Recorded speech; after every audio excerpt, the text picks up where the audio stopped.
So to continue on talking about smooth transitions and basically making a website kind of flow the way you need to, here's the Los Angeles Zoo. This is figure 16 in the chapter. And notice on the left-hand side over here, we've got this nice menu. And we've got a nice picture there. It shows an animal, and basically here's some other links. There's a lot of stuff there, but it's organized very, very well. And if we happen to go to another site, notice we still have that same look and feel of the menu. And notice we've got like sections. Here's a bird, mammals, reptiles. Notice everything kind of flows real nice. So one of the things we need to do with our website is break it down into what we call grids. And so when we're designing our website, we're going to do just that. We're going to have it broken down into columns and rows. Now, if we look at the previous site, now that looks more like rows than it does columns. But if you really look, here's a column and here's a column. So we've kind of got a two-column website going on here. We have our menu. The menu is going to be on every page. We're going to have this nice little graphic at the top. It probably changes by page. We've got a nice little links at the top. Those are going to all probably be the same. But notice we kind of have that grid look and feel to it. It's not always going to look like this with 4 columns, that number of rows, but just they're trying to get the point of the grid system there. This is also another form of the grid system. We might have a header, like going back to the Los Angeles Zoo. We got our header, we've got our menu, we've got. So again, this is kind of our grid system, and we can specify our web page like this. This really flows nice when all the web pages kind of have the same look and feel to it. Now, the one thing we need is this thing called an active white space, and that's this white space between all of these different items in the grid. And the active white space does just that. It breaks things out. And when it does that, it really makes the page look readable and presentable. And it's not just bam, it's out there. So here's kind of a website that's kind of broken down into our grids. And notice this is showing two columns here, and that's kind of how it's laid out, and that's okay. And it's basically one column, but there's a column, and notice we have 2 separate columns over here. So that's kind of how these folks, how they laid it out. When they were designing this website, they basically broke it down into this nice grid format. Now, so we can see our active white spaces. We also have this thing called passive white space.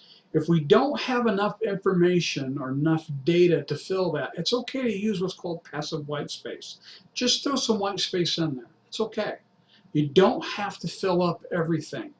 And the reason for that is as we have that responsiveness going on, we shrink things down, things kind of move around, and a lot of times that passive white space will get filled in. So so active white space, very important. Passive white space, it again will shift around depending on the different size and resolutions that we have as well. And so here, notice we've got the Smithsonian, and here's our grids. Notice the active white spaces, and notice right down here we have a passive white space. It's not filled in. Totally fine. We don't have to fill in everything.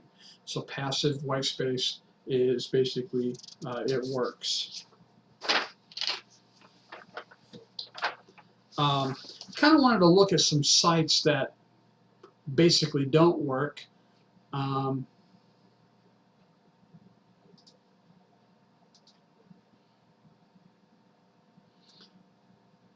I found a website that really kind of, wow, it has some really terrible stuff.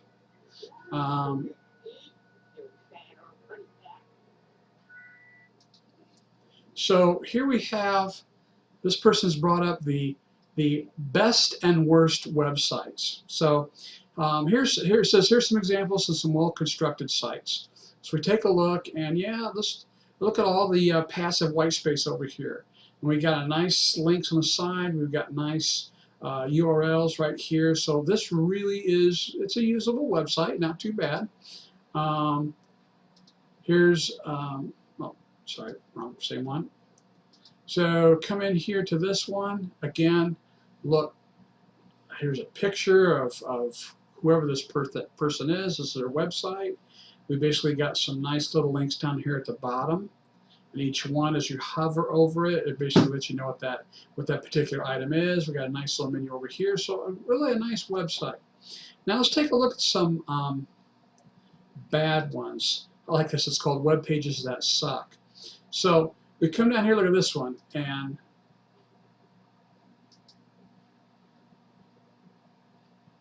let's see. Oh, here we go. Here's the Riverside Art Center, and wow, it's hard. I mean, the black background just really doesn't go, and just a lot of colors on black, and it's the color scheme. The color scheme is really not good. It's not a bad website, but not a good one. We take a look at this one. Look at this. We've got these old books off to the side. They really want to emphasize those old books for some reason. And they're cramming all of this stuff in this little column right in the center. Again, it's a lot of stuff, a lot of text, a lot of reading. Just not a very good website. This one is terrible. Look at this. Headhunter hairstyling. And as you scroll through here, they've just got all of these, you know, if we're going to make this a responsive website, we would make that background either static or have it so it fills the screen better. But I mean, some of that text is so hard to read on that dark background, and just, yeah, just not a good website at all. This one, this is so busy. It is just so busy.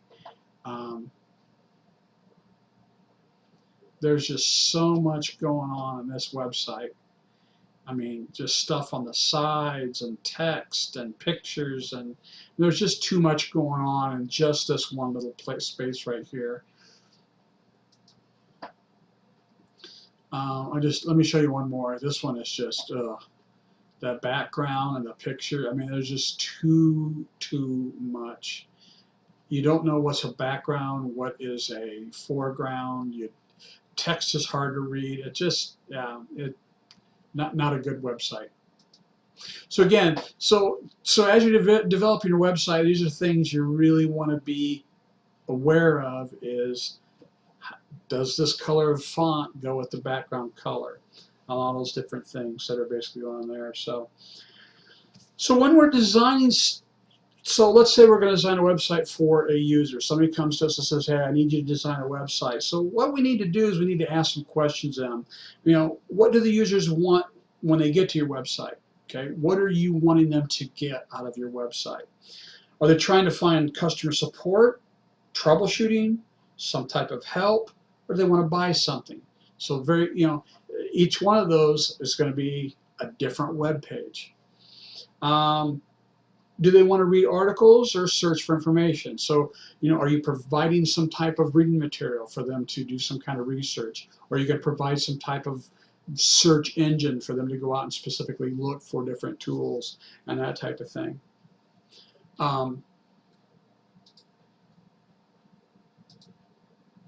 Google. If you look at Google, look at that. A lot of white space, a lot of passive white space.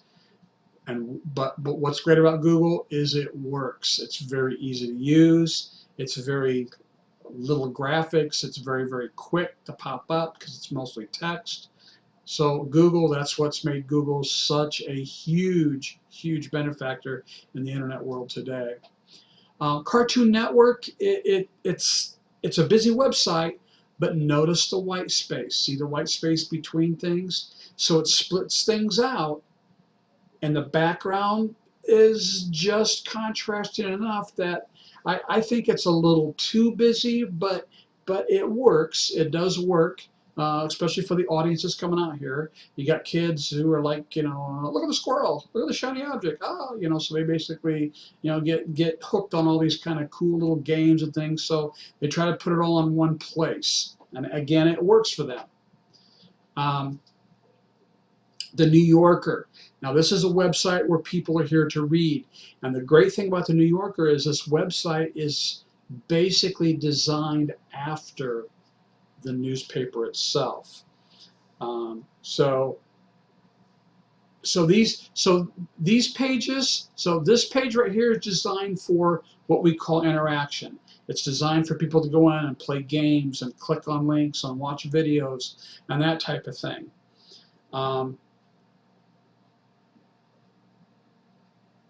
And this is designed for scanning and looking. And this one, on the other hand, this is designed for reading. So this guy is made for people to come here and actually read articles. PeoриaJournalStar.com, PJStar.com. You go there. It's not designed to basically, you know, play games, that type of thing. You're going there to read articles, read up on something. If you're going to CNN, you might watch a video.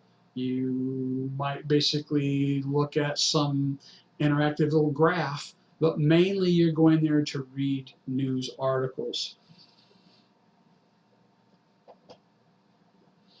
So then we have another, so there's one designed for interaction. That's kind of what these pages are for. There's another one called designed for location, and this one here is called designed for location. Now this guy here is going to be one of those types of things where you probably aren't going to make it responsive. In fact, it's going to be what we call fixed. And when you have a fixed web page, that means it doesn't change depending on, now what it may do is it may shift some of these, you know, these columns. You know, we have the grids. It may take multiple grids and, you know, put them into neural grids, but it's not going to change the size of the font or the pictures because they want those to stay the same. So it's kind of the fixed portion of it. So they want it to stay the same because they do not want you to lose the look and feel of that newspaper. So it's going to be fixed. Here's another one designed for reading. Notice we got headings, we've got basically categories, we got all kinds of different things that help us kind of flow through this page. And again, it's just kind of extend from that. So when we design a web page, we're worried about how they're going to be looking at things. And we can see here, you know, they may basically scan back and forth in a zigzag motion. That's what's called paper-based reading. So because we go from left to right, and then down, left to right, down, left to right, down, so on and so forth. We also have one that's called landscape, where it's basically we have our big menu here to the left, and then we start from this side, and we kind of basically go in a clockwise motion. That's called landscape viewing pattern, and some websites are designed that way. And then we have what's called the F-based. That means we start up here on the top, we kind of come down, we pick a category, and then we go off to the right. We come over here, pick a category, go off to the right. So notice it kind of looks like a letter F. So we start here, go to the right, start here, go to the right. So, so it's called F-based viewing patterns. You can design your website that way as well. There's all kinds of different things that we can do. So if we look, so here's our grid pattern, and we may put our home links in this section, search, banner ads, navigation links. So this is kind of places where people are looking for those different types of links. So you'll see a lot of banner ads at the top and on the side at the bottom. Navigation links usually on the side or the top, sometimes on the other side as well. About Us kind of appears anywhere here. Help links usually in the upper right hand corner. Shopping cart, same place. So this is kind of a grid showing that type of thing. And we're leaving this center part for the meat of our web page. Okay, so these are things we really got to think about when we're designing a web page, is how we're going to place all of these things in the grid. Where do they fit? Where do they go? Where are people going to expect them to be? Okay, if someone expects the search to always be in the upper right, which is kind of where it's always at, that's where we need to put it. Okay, so we've basically come to the end of another 15-minute segment. We're going to stop right here, and we'll basically see you on the next 15-minute segment.